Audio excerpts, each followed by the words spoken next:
कहानी की शुरुआत में हम जेक नाम के एक आदमी को देखते हैं जो स्टोरेज 24 नाम के एक स्टोरेज वेयरहाउस में काम करता था। वो रोज की तरह अपना काम ही कर रहा था कि अचानक जोरदार धमाके की आवाज से सब डर गए। तभी हम देखते हैं कि पास की बिल्डिंग से जबरदस्त धुआं निकल रहा था और उड़ती उड़ती खबर आ रही थी कि यहाँ बम धमाका हुआ है। लेकिन फिर एक सुपरवाइजर बाहर निकलकर देखने गया तो पता चला कि उसकी गाड़ी पर एक प्लेन इंजन क्रैश हो गया था, जिससे उसकी गाड़ी तहस नहस हो गई थी। उधर वेयरहाउस के सभी स्लाइडिंग दरवाजे अपने आप बंद हो रहे थे। फिर हम देखते हैं कि वेयरहाउस के पास ही लूसी नाम की एक औरत अपने कुत्ते को घुमा रही थी, तो अचानक से उसकी नजर क्रैश हुए प्लेन के बाकी टुकड़ों पर पड़ी। उसने तुरंत अपने किसी दोस्त को फोन करके कहा कि टीवी पर खबर देखकर बताए कि शहर में क्या हुआ है। इसी दौरान उसका कुत्ता अचानक से भागकर एक कंटेनर में पहुंच गया। लूसी ने उसके पीछे जाकर देखा तो वहां चारों ओर एक अजीब सा सफेद रंग का लिक्विड बिखरा हुआ था। लेकिन तभी उसका कुत्ता और अंदर भाग गया। उसने देखा कि कुत्ता एक अंधेरे इलाके की ओर देखते हुए बुरी तरह डर रहा था। अचानक वो जोर जोर से भौंकते हुए अंधेरे की ओर भागा और कुछ ही पलों बाद उसकी बुरी तरह करहाने की आवाज आने लगी और लूसी समझ गई कि उसके कुत्ते की मौत हो गई है। वहीं दूसरी ओर हम पास ही के इलाके में चार्ली नाम के एक आदमी को देखते हैं जो अपने दोस्त मार्क के साथ स्टोरेज 24 जा रहा था। चार्ली का हाल ही में शेली नाम की एक लड़की से ब्रेकअप हो गया था, जिससे वो बेहद परेशान था। तभी उन्होंने रेडियो पर खबर सुनी कि सेंट्रल लंदन के इलाके में एक मिलिट्री प्लेन क्रैश हो गया है। कहा जा रहा था कि उस प्लेन में कोई बेहद खुफिया और खतरनाक चीज थी। खैर, ट्रैफिक में फंसने के कुछ घंटों बाद आखिरकार चार्ली और मार्क स्टोरेज 24 पहुंच ही गए। फिर दरवाजे पर जाकर उन्हें पता चला कि वेयरहाउस का दरवाजा कुछ घंटों पहले अपने आप बंद हो गया था और अंदर बॉब नाम का एक मैकेनिक उसे ठीक करने की कोशिश कर रहा था। कुछ ही देर में उसने एक औजार के जरिए इमरजेंसी दरवाजा खोल दिया, जिससे मार्क और चार्ली अंदर आ गए और वहाँ की बॉस दरवाजे से बाहर चली गई। लेकिन ये जुगाड़ ज्यादा देर तक टिका नहीं और जल्द ही दरवाजा अपने आप फिर से बंद हो गया। तब बॉब ने जेक से कहा कि उसे इमरजेंसी सिस्टम को ठीक करना होगा, वरना तब तक कोई भी बिना उसकी मदद के दरवाजे से बाहर या अंदर नहीं जा पाएगा। अब जेक बॉब को बेसमेंट तक ले आया, जहां बॉब ने देखा कि वेंटिलेशन डक्ट का ढक्कन टूटा हुआ था। उसने ज्यादा सोचा नहीं, पर तभी उसे दूर से अजीबोगरीब आवाजें सुनाई दी और उसने पूछा कि यहाँ कौन है, लेकिन दूसरी तरफ से कोई जवाब नहीं आया। अब वो धीरे धीरे आगे बढ़कर एक एक लाइट जलाने लगा और अचानक पीछे से जेक ने आकर उसे डरा दिया। खैर, जेक उसे सर्किट बॉक्स दिखाकर वापस चला गया। उधर थर्ड फ्लोर पर शेली अपनी दोस्त निकी और उसके बॉयफ्रेंड क्रिस के साथ अपना सामान समेट रही थी कि तभी चार्ली और मार्क भी वहां पहुंचे। उसे देखकर शेली ने कहा कि उसने पहले ही उसे मैसेज करके बता दिया था कि वो इस समय आने वाली है, ताकि उन दोनों को एक दूसरे से मिलना ना पड़े। चार्ली बस ये जानना चाहता था कि आखिर उनका ब्रेकअप हुआ क्यों। पर तभी अचानक से लाइट चली गई। उधर रिसेप्शन पर जेक अपनी नौकरी को कोस रहा था और फिर वो बॉब को देखने बेसमेंट में चला गया। उसने देखा कि बॉब सीढ़ियों पर बैठा था। थोड़ा और करीब जाने पर पता चला कि बॉब पर जानलेवा हमला हुआ था और तभी अचानक जेक के सामने एक वहशी जानवर आ गया। उसे देखकर जेक इतना ज्यादा डर गया कि वो तुरंत दौड़कर ऊपर गया और बेसमेंट का दरवाजा बंद कर दिया। मगर वो जानवर दरवाजे पर इतने जोरदार वार कर रहा था कि जेक समझ गया कि अगर वो यहाँ रहा तो जिंदा नहीं बच पाएगा, इसीलिए वो तुरंत वहां से भागा। उधर चार्ली और मार्क वेयरहाउस से बाहर जाने के लिए दरवाजे पर आए तो दरवाजा बंद था। उन्होंने आवाज दी कि कोई है, लेकिन वहां पर तो कोई भी नहीं था। तब मार्क ने देखा कि दरवाजा ठीक करने वाले मैकेनिक बॉब की गाड़ी अब भी बाहर ही थी। उसने वैन पर लिखे नंबर पर फोन करने की कोशिश की, मगर उसके फोन में सिग्नल ही नहीं थे। तभी अचानक बाहर क्रिस को किसी के चिल्लाने की आवाज सुनाई दी, तो वो तुरंत हॉल में देखने आया। एक बार फिर से लाइट चली गई तो उसने अपने फोन की फ्लैश का इस्तेमाल किया और एक कमरे तक पहुंचा, जिसका दरवाजा थोड़ा खुला पड़ा था। अंदर जाते ही अचानक वो पूरी तरह डर गया, क्योंकि उसके सामने डरावने पुतले खड़े थे। तभी अचानक एक पुतला बोलने लगा तो वो हक्का बक्का ही रह गया। लेकिन जल्द ही उसे एहसास हुआ कि ये पुतला नहीं, जेक था। जेक बुरी तरह डरा हुआ था और वो बार बार यही कह रहा था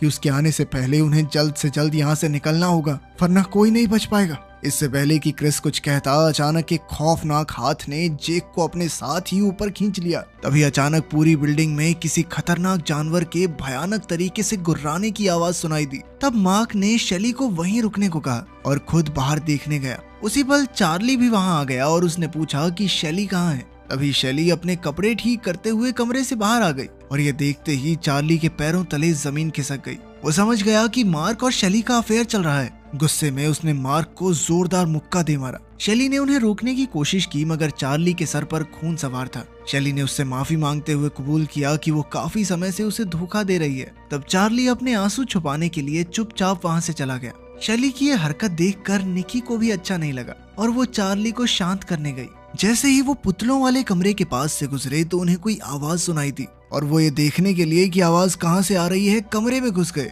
तभी निकी की नजर क्रिस पर पड़ी, जो एक कोने में दुबक कर पुतले की तरह सुन बैठा था। निकी ने परेशान होकर उससे पूछा कि आखिर क्या हुआ। जब क्रिस ने सर उठाया तो निकी ने देखा कि उसे चोट लगी थी। निकी तुरंत खून साफ करने लगी, पर तभी एक और बूंद वहीं आकर गिर गई। अब उन्होंने देखा कि ये खून छत से टपक रहा था। चार्ली ने क्रिस के फोन की फ्लैश की मदद से ऊपर देखा, मगर वहाँ ऐसा कुछ भी नहीं था। लेकिन उसके ऐसा कहते ही जैक अचानक उसके सामने आ गया। उसका चेहरा बुरी तरह कटा हुआ था और वो कुछ भी बोल नहीं पा रहा था। ये देखते ही चार्ली तो अचानक नीचे गिर गया और निकी भी घबराकर कमरे से बाहर आ गई। उधर मार्क और शैली भी चलते चलते पुतलों वाले कमरे में आ पहुंचे। चार्ली ने उन्हें बताया कि जेक पर जानलेवा हमला हुआ है और अब वो बुरी हालत में है। तभी क्रिस बड़बड़ाने लगा कि वो सभी मारे जाएंगे। वहीं दूसरी ओर हम देखते हैं कि एक अधेड़ उम्र के आदमी ने अचानक निकी को पीछे से पकड़ लिया। उसकी चीखें सुनकर बाकी सब भी वहां पहुंचे और शैली ने उस आदमी पर पीछे से वार करके उसे बेहोश कर दिया।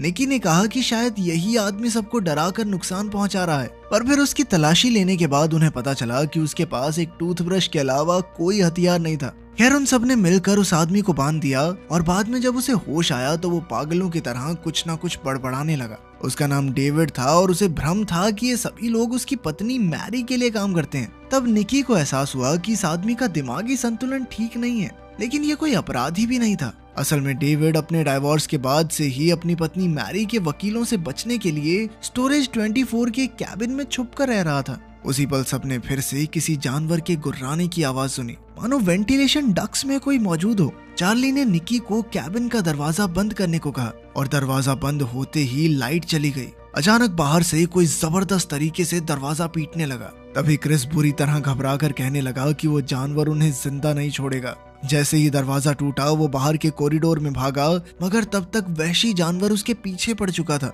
क्रिस ने छुपने की बहुत कोशिश की, मगर अंत में उस जानवर ने उसे ढूंढ ही निकाला। उस राक्षस ने क्रिस के करीब आकर उसके दिल की धड़कनें सुनने की कोशिश की और फिर एक ही झटके में उसका दिल सीने से बाहर निकाल लिया। वहीं दूसरी ओर डेविड ने बाकी ग्रुप के लोगों को बताया कि सिर्फ उसका ही इकलौता कैबिन है जो अंदर से लॉक हो सकता है। ये जुगाड़ उसने मैरी से बचने के लिए किया था। अब उन सब ने डेविड के कैबिन में छुपने का फैसला किया और चौथे फ्लोर पर पहुंचे, मगर डेविड को सही चाबी ही नहीं मिल रही थी। चारों ओर से उन्हें उस खतरनाक जानवर की आवाजें आ रही थी, जिससे सब बेहद डरे हुए थे। वो डेविड को जल्दी से दरवाजा खोलने को कहने लगे, जिससे डेविड और घबरा गया। अचानक राक्षस ने दूर से ही उन्हें देख लिया, मगर ऐन वक्त पर डेविड ने दरवाजा खोला और राक्षस के आने से पहले सब अंदर घुस गए। अब वो कुछ समय के लिए तो सुरक्षित थे, इसीलिए उन्होंने आगे का प्लान बनाने का सोचा। सबने देखा कि एक दीवार तो सिर्फ टीवीज से भरी हुई थी। तो डेविड ने बताया कि वो प्लेन क्रैश होने के बाद से लगातार खबर देख रहा था। अब तक सरकार ने सेंट्रल लंदन के इलाके को सील कर दिया था और यहाँ पैदा हुए खतरे से निपटने के लिए टैंक्स तक भेजे जा रहे हैं,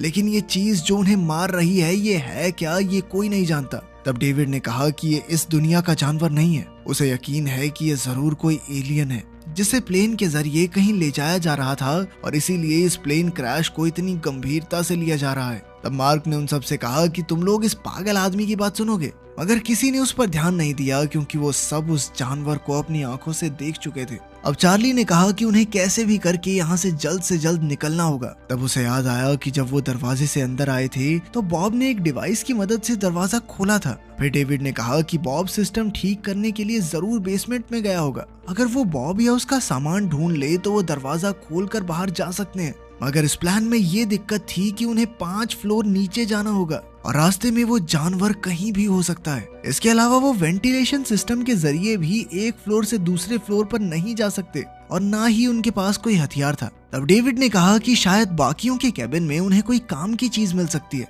डेविड के इतने समय से यहाँ रहने का ये फायदा था कि वो एयर डक्ट्स के जरिए एक कैबिन से दूसरे में घुसना जानता था। अब उसके बताए रास्ते से चार्ली और मार्क एयर डक्ट में घुस गए। कुछ देर रेंगने के बाद मार्क अचानक शैली और अपने अफेयर के बारे में बात करने लगा, मगर चार्ली ने उसे रोकते हुए कहा कि यहाँ जान पे बात बनी हुई है। हम दोनों को साथ मिलकर काम करना होगा। इसके बाद जल्द ही वो एक कैबिन में घुस गए और वहाँ मौजूद बक्सों में किसी काम की चीज को खोजने लगे। इस तरह उन्होंने न जाने कितने कैबिन छान मारे जहाँ उन्हें कितनी ही अजीबोगरीब चीजें मिली, पर उनमें से काम का कुछ भी नहीं था। खैर अंत में उन्हें कुछ चाकू, वॉकी टॉकीज, पटाखे और एक लोहे का सरिया मिला और ये सामान लेकर वो वापस निकल पड़े। अचानक उन्हें गुर्राने की आवाज आई तो वो रुक गए, फिर आवाज बंद होते ही दोबारा से चल पड़े। लेकिन तभी अचानक चार्ली के आसपास राक्षस ने बाहर से एयर डक्ट पर हमला करना शुरू कर दिया। उन्होंने तेजी से आगे बढ़ने की कोशिश की मगर राक्षस बहुत करीब आ गया था।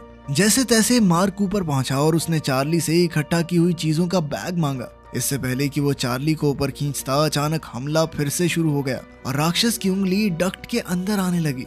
तब मार्क चार्ली को वहीं मरने के लिए छोड़कर अपनी जान बचाकर वापस आ गया। डेविड ने कैबिन में वापस लौटकर सबसे कहा कि उसने चार्ली को बचाने की बहुत कोशिश की मगर वो राक्षस को नहीं रोक सका। कुछ देर चार्ली की मौत का गम मनाकर अब वो चारों बेसमेंट में जाने को तैयार थे। वहीं दूसरी ओर हम देखते हैं कि असल में चार्ली राक्षस के चंगुल से बच निकला था। जैसे तैसे वो एक कैबिन में पहुंचा। उसने देखा कि वहां के बक्सों में खिलौने भरे हुए थे। तभी उसे पास से उस वहशी जानवर की आवाजें सुनाई दी तो वो कैबिन का दरवाजा तोड़कर बाहर आ गया। मगर राक्षस तो पहले से हॉलवे में उसका इंतजार कर रहा था। अब चार्ली के पास बचने का कोई रास्ता नहीं था, इसीलिए उसने एक टेडी अपने सामने रख दिया। उसे देखकर राक्षस ने एक ही पल में टेडी के परखच्चे उड़ा दिए। इस दौरान अचानक एक कुत्ते का खिलौना अपने आप चालू होकर बोलने लगा और ऐसा अजीब कुत्ता देखकर राक्षस भी थोड़ा चौंक गया। उसकी हैरानी का फायदा उठाते हुए चार्ली मौका देखकर भाग निकला और भागते भागते अचानक मार्क से टकरा गया। जब बाकी सबने देखा कि चार्ली जिंदा है तो उनके होश ही उड़ गए। खैर उनके पास ज्यादा समय नहीं था तो चार्ली ने सबको आगाह किया कि वो जानवर इसी ओर आ रहा है। उन लोगों ने नीचे भागने की कोशिश की लेकिन अचानक वो एलियन उनके सामने आ गया। तभी डेविस अपनी मर्जी से उस राक्षस के सामने खड़ा हो गया और बाकियों को वहां से भागने को कहा। उसका प्लान था कि वो एलियन की बेइज्जती करेगा और अगर जरूरत पड़ी तो उसे दंडी भी मार देगा। डेविड ये जानता था कि इससे उसकी जान नहीं बचेगी, लेकिन उसने दिमाग में सोचा कि अगर कुर्बानी देनी ही है तो स्टाइलिश तरीके से मरेंगे।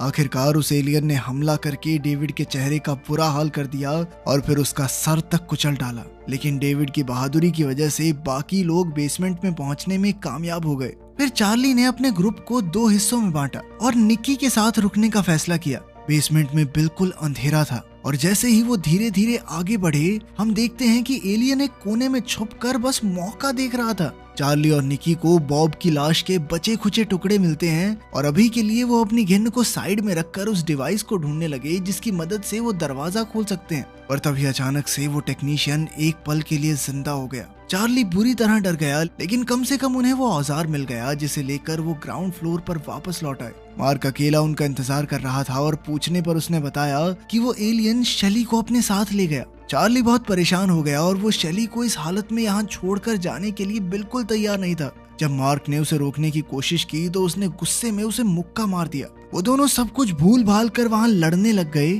और हमने देखा कि शेली का शरीर हवा में लटक रहा था जो एलियन के कब्जे में है। लेकिन इस बार वो एलियन किसी जल्दी में नहीं था। चुपके से अपनी जेब से एक चाकू निकालकर शेली ने उस एलियन पर हमला करके जैसे तैसे अपनी जान बचाई। चार्ली ने वॉकी टॉकी से उसे ग्राउंड फ्लोर पर आने को कहा और वो आखिरकार जवाब देती है। वो एलियन शेली को पकड़ने की कोशिश कर ही रहा था कि तभी वो छोटा खिलौने वाला कुत्ता उसके सामने आया। लेकिन अब चार्ली ने उसके अंदर बम भी लगा दिए थे। एलियन एक बार फिर से उस खिलौने को देखकर डिस्ट्रैक्ट हो गया। अचानक उस कुत्ते में लगे पटाखों से जबरदस्त धमाका हुआ। चार्ली और निकी उस हॉल के कोने में छुपे हुए थे और ब्लास्ट के दौरान उन्हें अपने कान बंद करने पड़े। चार्ली धुएं से निकलता हुआ शेली के पास पहुंचा और दोनों ने एक दूसरे को गले लगा लिया। जब वो निकी के साथ नीचे जाने लगे तो हम देखते हैं कि एलियन अब भी जिंदा था और अब तो उसे बहुत ज्यादा गुस्सा आ चुका था। अब उनकी आखिरी उम्मीद बस वो डिवाइस था कि जैसे तैसे दरवाजा खुल जाए और वो वहां से निकल पाए। लेकिन रिसेप्शन तक पहुंचने का दरवाजा तो मार्क ने पहले ही एक सरिये की मदद से बंद कर दिया था। उसे डर था कि अगर वो चारों एक साथ होंगे तो कोई भी मारा जा सकता है। लेकिन अगर एलियन को पहले ही वो तीनों मिल जाएं तो बचने के चांस ज्यादा हो जाएंगे। उनके लाख कहने पर भी उसने दरवाजा नहीं खोला। लेकिन फिर चार्ली ने अपना पूरा जोर लगाकर उस दरवाजे को ही तोड़ दिया। फिर उसने बॉब के डिवाइस को दरवाजे से कनेक्ट करके उसे खोलने की कोशिश की। इस दौरान शेली ने गुस्से में मार्क को एक थप्पड़ जड़ दिया। तभी अचानक वो एलियन भी दीवारें फाड़ता हुआ उनके सामने आ खड़ा हुआ। उसने मार्क को कंधों से पकड़ा और उसके चेहरे को बेरहमी से खाने लगा। भाग भाग कर अब चार्ली थक चुका था, इसीलिए उसने सरिये से एलियन पर हमला कर दिया, लेकिन एलियन उस पर भारी पड़ रहा था। वो जैसे ही चार्ली को मारने वाला था तभी ऐन मौके पर निकी ने एक फायर एक्सटिंग्विशर से हमला कर दिया और फिर मौका मिलते ही चार्ली ने वो सरिया राक्षस के पेट के आर पार कर दिया। जब वो वेयरहाउस से बाहर निकले तो उन्होंने देखा कि पूरे देश पर एलियंस ने हमला बोल दिया था और उनकी जिंदगी अब कभी भी पहले जैसी नहीं रहेगी। आपको और आपके परिवार को दिवाली की बहुत बहुत शुभकामनाएं। भगवान आपको हमेशा खुश रखे। मिलते हैं अगली वीडियो में।